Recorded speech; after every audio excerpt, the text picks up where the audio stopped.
Israel के बनने की कहानी सिर्फ एक देश की नहीं, बल्कि एक सदी लंबी साजिश, राजनीति और साम्राज्यिक मंसूबों की कहानी है, जिसकी शुरुआत 1840 के दशक से होती है, जब तुर्कों की सल्तनत उस्मानिया कमज़ोर पड़ रही थी और मिस्र के गवर्नर मोहम्मद अली पाशा ने अपनी आज़ादी का ऐलान कर दिया था।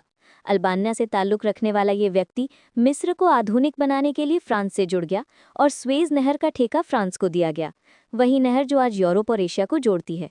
ब्रिटिश साम्राज्य ने इस नहर की अहमियत को समझते हुए मध्य पूर्व में अपने हितों को सुरक्षित करने के लिए यहूदियों को फिलिस्तीन में बसाने का विचार तैयार किया।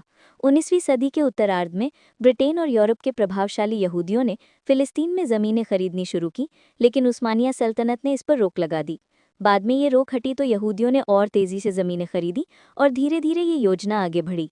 1897 में स्विट्ज़रलैंड के बासेल शहर में थियोडोर हर्त्ज़ल की अगुवाई में पहली ज़ायनिस्ट कांग्रेस हुई, जहां यहूदियों के लिए एक अलग देश बनाने का विचार पास किया गया और यहीं से ज़ायनिज़्म आंदोलन की नींव पड़ी। ब्रिटेन ने इस योजना को आगे बढ़ाने के लिए पहले युगांडा में यहूदियों को बसाने की बात कही, लेकिन यहूदियों ने उसे ठुकरा दिया।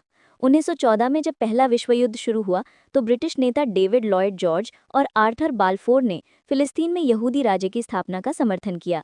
इसी दौरान ज़ायनिस्ट नेता कैम वाइजमैन ने ब्रिटिश नेताओं को मनाया और 1917 में ब्रिटेन के विदेश मंत्री आर्थर बाल्फोर ने रॉथस्चाइल्ड परिवार को एक ऐतिहासिक पत्र लिखा, जिसे बाल्फोर घोषणा यानी बाल्फोर डिक्लेरेशन कहा गया, जिसमें ब्रिटेन ने यहूदियों के लिए फिलिस्तीन में एक राष्ट्रीय घर बनाने का वादा किया। ये दस्तावेज इजराइल की असली नींव बना। प्रथम विश्व युद्ध में तुर्की की हार के बाद फिलिस्तीन ब्रिटिश मैंडेट के अधीन आ गया और यहूदियों का पलायन तेज हो गया। 1930 के दशक में अरबों ने इसका विरोध किया और बगावत भी की, लेकिन ब्रिटिश सेना ने उसे कुचल दिया।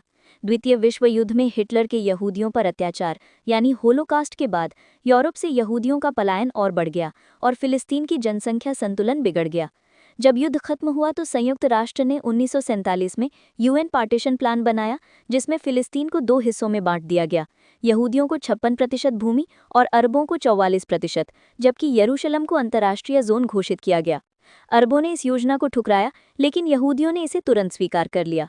1948 में ब्रिटेन के हटते ही यहूदियों ने इजराइल की स्वतंत्रता की घोषणा कर दी, जिससे पहला अरब इजराइल युद्ध छिड़ गया। यहूदियों ने इसे आज़ादी की जंग कहा, जबकि अरबों के लिए ये नकबा यानी तबाही थी।